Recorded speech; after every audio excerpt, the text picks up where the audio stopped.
নমস্কার, বেবি রান্নাবাটিতে সবাইকে স্বাগত। আজকে আমি নিয়ে চলে এসেছি কাঁচা আম দিয়ে টক ডালের একটি রেসিপি। এখন গরম, সুতরাং কাঁচা আম কিন্তু বাজারে কিংবা অনেকের আছে গাছেতেই হয়। সেই আম দিয়ে খুব সহজেই বাড়িতে যে টক ডালের রেসিপি কিন্তু আপনারাও তৈরি করে নিতে পারেন। অনেকে অনেক রকমভাবেই তৈরি করেন, তবে আমি আজকে যে পদ্ধতিতে তৈরি করি সেটাই আমি আপনাদের সাথে শেয়ার করব। এর জন্য প্রথমেই আমি নিয়েছি কাঁচা আম। আর আমটা ঠিক এরকম একটা মাঝারি সাইজের নিয়েছি। আমটা কিন্তু এখানে কাঁচাই নিতে হবে। আর নিয়েছি মুসুর ডাল, এখানে 100 গ্রাম মুসুর ডাল আছে। আর এই আমটাকে এখন আমি কেটে পিস করে নেব। আমি এখানে একটু লম্বালম্বি করেই কেটে নিয়েছি, তবে চাইলে কিন্তু এখানে ছোট ছোট করেও কেটে নিতে পারেন। আর আমটা কাটার পরে কিন্তু আমি কিছুক্ষণের জন্য নুন জলে ভিজিয়ে রেখেছিলাম, তাহলে আমের কিন্তু কষ্টা ভাবটা থাকবে না। তবে নুনের জায়গায় হলুদের মধ্যেও কিন্তু রাখতে পারেন। এরপরে আমি নিয়ে নিলাম ডালটা একটা বড় বাটির মধ্যে, আর এখানে দিয়ে দিলাম কিছুটা জল। এখন আমি ভালো করে জলের মধ্যে ডালটা ভালো করে ধুয়ে নেব, আর এরকম হাত দিয়ে ভালো করে চটকে ধুয়ে নেব। জলটা পাল্টে নেব, আরও একবার আমি এইভাবে কিন্তু ধুয়ে নেব। তবে ডালটা কিন্তু যতক্ষণ না পরিষ্কার হচ্ছে এইভাবে 2 থেকে 3 বার জলটা পাল্টে পাল্টে কিন্তু ধুয়ে নিতে হবে।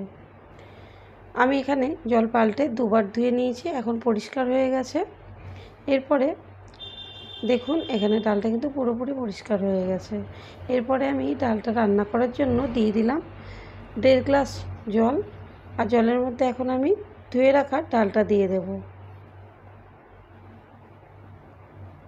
এরপরে আমি এটা ভালো করে ফুটিয়ে নেব। আর এখানে দেখুন ফুটতে ফুটতে জলটাও কিন্তু অনেকটাই কমে গেছে এবং ডালটা শুকনোও হয়ে গেছে। এই অবস্থাতে ভালো করে কিন্তু ডালটা আমি গুলিয়ে নেব একটা হাতার সাহায্যে। আর দেখুন দানা দানা থাকবে না, এরকমভাবেই কিন্তু ডালটা নেড়ে নিতে হবে। তারপরে ডালটা যে যেমন ঘনত্ব বুঝে জল দিয়ে দেবেন। অনেকে আছে পাতলা ডাল খেতে পছন্দ করেন, অনেকে আছে মোটা ডাল খেতে, সেই বুঝে জলের পরিমাণটা দিয়ে দেবেন। তবে আমি এখানে 1 গ্লাসের একটু বেশি দিয়েছি। আর তারপরে আমি দিয়ে দেবো স্বাদ বুঝে লবণ আর কাঁচা আম, এর সাথে দিয়ে দেবো হলুদ গুঁড়ো। এখন আমি ভালো করে এটাকে একটু নেড়ে চেড়ে নেব। হলুদটা গুলে গেলে এখন আমি ছেড়ে দেবো ভালো করে একটু ফুটিয়ে নেওয়ার জন্য। 5 মিনিট ভালো করে ফুটিয়ে নেব। আর এই ফুটে গেলে কাঁচা আমটা এখানে ভালোভাবে সিদ্ধ হয়ে যাবে। খুব ভালোভাবে এখানে সিদ্ধ করে নিয়েছি। এরপরে ডালটাকে আমি নামিয়ে রাখবো। কড়াটা একবার ভালো করে পরিষ্কার করে নিয়েছি। তারপরে দিয়ে দিলাম সর্ষের তেল। তেলের মধ্যে এখন দিয়ে দেবো আমি 2টো শুকনো লঙ্কা। লঙ্কা দুটো এখন আমি মাঝখান থেকে ফাটিয়ে দিলাম যাতে ঝালটা বেরিয়ে আসে। এরপরে দিয়ে দেবো আমি সাদা সর্ষে, তবে এর জায়গায় কিন্তু কালো সর্ষেও দিতে পারেন।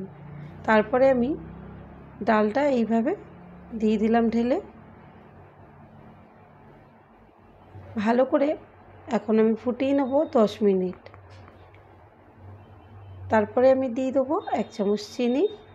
চিনিটা দেওয়ার পরে এখন আমি ভালো করে আবারও একটু ডালটা ঘেঁটে নেব। তবে গরমের দিনে এরকম টকের ডাল দিয়ে গরম ভাত কিন্তু অপূর্ব লাগবে, যেটা কিন্তু খুব রিচ বা খুব মশলাদার খাবার কিন্তু এখন খেতেই ভালো লাগে না। যাই হোক, এখানে ডালটা কিন্তু আমার পুরোপুরি রেডি হয়ে গেছে। আর আমি এখন একটা ছোট বাটির মধ্যে একটু নামিয়ে দেখাবো।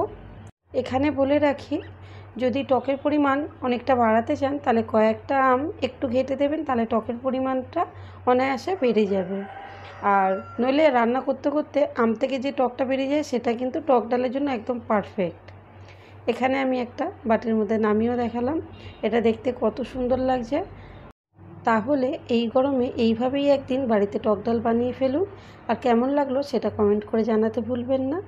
ভালো লাগলে একটা লাইক করবেন এবং বন্ধুবান্ধব আত্মীয় স্বজনের সাথে শেয়ার করবেন এবং চ্যানেলটা সাবস্ক্রাইব করে রাখবেন নতুন বন্ধু হয়ে থাকলে।